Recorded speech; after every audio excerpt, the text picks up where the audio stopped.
Hello दोस्तों, आपका स्वागत है आपके अपने YouTube channel read speed knowledge में। और आज के इस वीडियो में हम देखेंगे सामाजिक स्त्रीकरण का अर्थ क्या है, परिभाषा, प्रकार तथा विशेषताएं। तो चलिए वीडियो शुरू करते हैं। इससे पहले चैनल पर नए हैं तो चैनल को सब्सक्राइब कर लीजिए, बेल आइकन प्रेस कर लीजिए ताकि आने वाली वीडियो की हर एक नोटिफिकेशन सबसे पहले आप तक पहुँचे। तो चलिए वीडियो शुरू करते हैं और सबसे पहले देख लेते हैं सामाजिक स्त्रीकरण का अर्थ क्या है। तो सामाजिक स्त्रीकरण एक ऐसी व्यवस्था है सामाजिक स्त्रीकरण एक ऐसी व्यवस्था है जिसमें संपूर्ण समाज उच्च एवं निम्न परिस्थिति वाली अनेक श्रेणियों में विभाजित हो जाता है। यानी जिसमें एक ऐसी व्यवस्था है जिसमें संपूर्ण समाज या पूरा समाज ऊंची और नीची परिस्थितियों वाले अनेक श्रेणियों में विभाजित हो जाता है। और विभाजित होने के बाद भी यानी इसके बाद भी विभिन्न परिस्थितियों वाली सभी श्रेणियाँ यानी विभिन्न परिस्थिति उच्च और निम्न वाली सभी परिस्थितियाँ एक दूसरे से संबंधित रहती हैं तथा अपने कार्यों द्वारा सामाजिक संरचना बनाने में योगदान करती हैं। अब आगे देख लेते हैं सामाजिक स्त्रीकरण की परिभाषा, डिफिनेशन ऑफ सोशल स्ट्रैटिफिकेशन। पहली परिभाषा है रेमंड मुरे के अनुसार। इनके अनुसार क्या है कि स्त्रीकरण उच्चतर एवं निम्नतर सामाजिक इकाइयों में समाज का क्षैतिज विभाजन है। यानी उच्च स्थिति और निम्न स्थिति वाली सामाजिक इकाइयों में समाज का क्षैतिज विभाजन है। अगली परिभाषा है सोरोकिन के अनुसार। इनके अनुसार है कि इन्होंने स्त्रीकरण को मानव की वंशानुगत विभिन्नताओं को सामाजिक स्त्रीकरण का कारण माना है। इन्होंने क्या माना कि स्त्रीकरण को मानव की वंशानुगत विभिन्नताओं को सामाजिक स्त्रीकरण का कारण माना है। अगली परिभाषा है बर्ट्रैंड रसेल के अनुसार। इन्होंने क्या कहा कि सामाजिक स्त्रीकरण एक प्रकार से दिए गए समाज में व्यक्तियों का विभाजन है। एक प्रकार से दिए गए समाज में किसका विभाजन है, तो व्यक्तियों का विभाजन है। किस आधार पर है, तो जैसे उच्च वर्ग हो गया, निम्न वर्ग हो गया, मध्यम वर्ग हो गया, पूंजीपत वर्ग हो गया, श्रमिक वर्ग हो गया, ये सभी क्या है, इस आधार पर व्यक्तियों का क्या है, विभाजन है। उच्च और निम्न के आधार पर, पूंजीपत श्रमिक के आधार पर। अब आगे देख लेते हैं सामाजिक स्त्रीकरण के प्रकार क्या हैं। तो पहला है सार्वभौमिक प्रक्रिया। पहला क्या है, सार्वभौमिक प्रक्रिया। यानी संसार में आज तक कोई ऐसा समाज नहीं है जिसमें सामाजिक स्त्रीकरण ना पाया गया हो।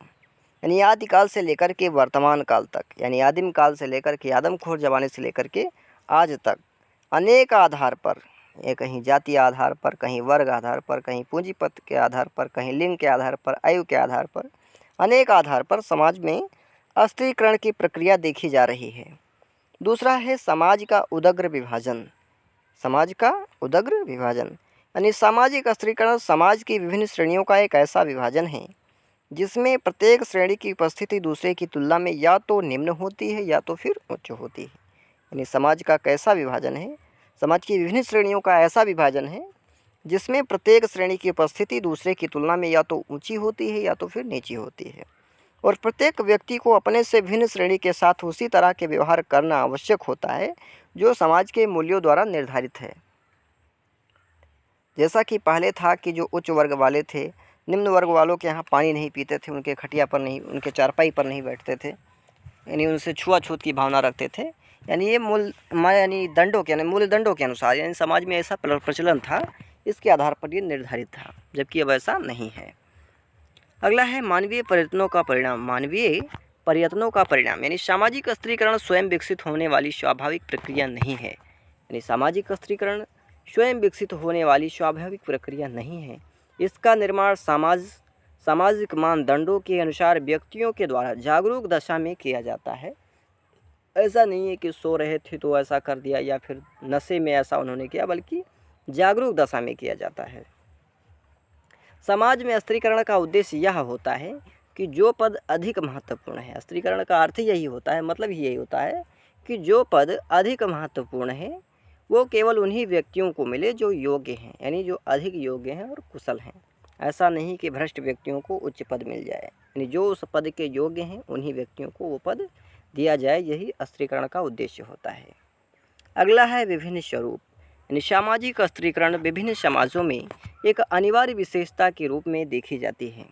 इसके बावजूद इसकी प्रकृति अलग अलग हो सकती है। प्राचीन समाजों में बंद स्त्रीकरण और आधुनिक समाज में खुली स्त्रीकरण की व्यवस्था देखी जाती है। बंद स्त्रीकरण क्या है, तो जाति पर आधारित है। बंद स्त्रीकरण जाति पर आधारित है। यह स्त्रीकरण जन्मजात होता है। क्या होता है? यानी जन्मजात होता है, जन्म लेने मात्र से प्राप्त होती है। यानी भारत में जातियों के आधार पर ऊंच नीच की भावना पाई जाती है।